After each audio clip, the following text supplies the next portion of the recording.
Are you worried about your safety? Do you worry about bad guys and bad things happening to you all the time? We're going to talk all about it. Stay tuned. That's what's up next.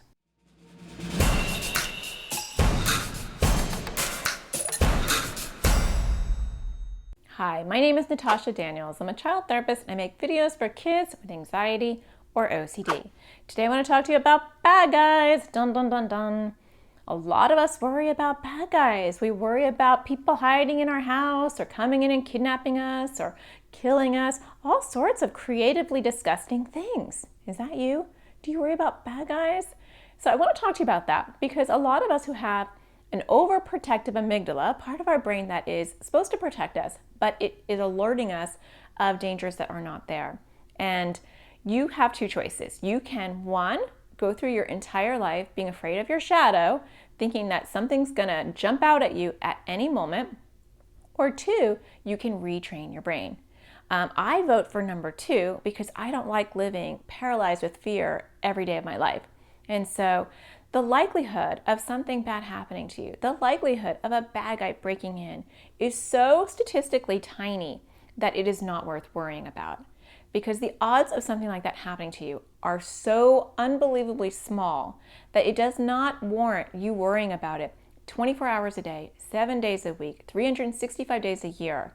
That's a lot of torture that you're giving yourself, and it's a lot of trauma that you're giving yourself that is completely unnecessary.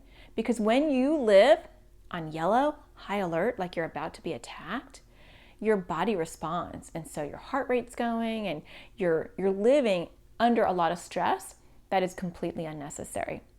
So your job, if you choose number two, now you can choose number one and be scared the rest of your life. That's up to you. And when you do that, you do a lot of things that your anxiety wants you to do. So you make sure that you're not by yourself. You make sure that someone's with you when you're taking a shower or laying with you when you're going to sleep. You make sure that you're never by yourself in a room, or you call out, make sure there's someone there to protect you. That's number one, right?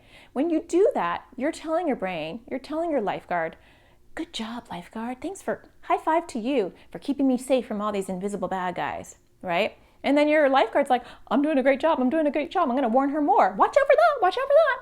So you actually grow your anxiety and it doesn't go away. It's not a kid thing. This is just a human thing. And so you don't want to grow your anxiety bigger by validating, confirming, and high-fiving your anxiety lifeguard and saying, you're doing such a great job.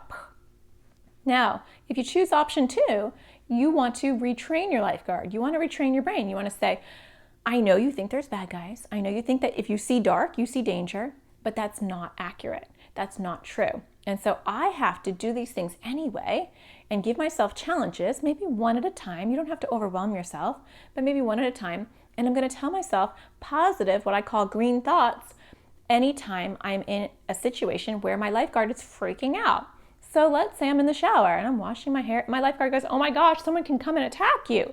And then I'm like, hey, lifeguard, chill out. I am just taking a shower. Everybody is safe in this house, right? No one's going to come and attack me. I'm just taking a shower. And then I'm going to refocus my attention. So I always say, give yourself a green thought so that you calm your lifeguard down. You know, maybe you can turn the emergency button off, please. And then you refocus your attention on something that's fun and interesting. So I'm going to just think about, that cool soccer game I had, or that really cool Minecraft game I played, or that really good last episode of Stranger Things. Whatever it is for you, you want to refocus your attention, because when you just leave it on the anxiety channel, your lifeguard's going to come back to you and he goes, did you hear that noise? And you're like, oh my gosh, did I just tell you to go away? I just told you we're safe. And your lifeguard's going to be like, did you hear that? So change the channel after you tell your lifeguard that everything is good and you give yourself a green thought, then refocus your attention on something you enjoy. When you do that over and over and over again, in various situations, whether it's going to sleep at night instead of having people sleep right next to you, or call out, or when you're taking a shower or a bath, or when you're going into a room by yourself, or you have to go upstairs to get something and no one else is up there. When you do those things over and over again, give yourself a green thought, calm your lifeguard down, tell your lifeguard that you are safe, and then refocus your attention on something that's enjoyable, you are going to start to literally rewire your brain, and you will have a different response, and that anxiety will go down. I've done this myself. I was a very anxious kid and a little bit of an adult as well. And I have conquered those fears of thinking I'm about to be attacked because I have retrained my lifeguard and rewired my brain. And you can too. So I hope that you find the sparkle in everything you do, and I will talk to you again next Thursday.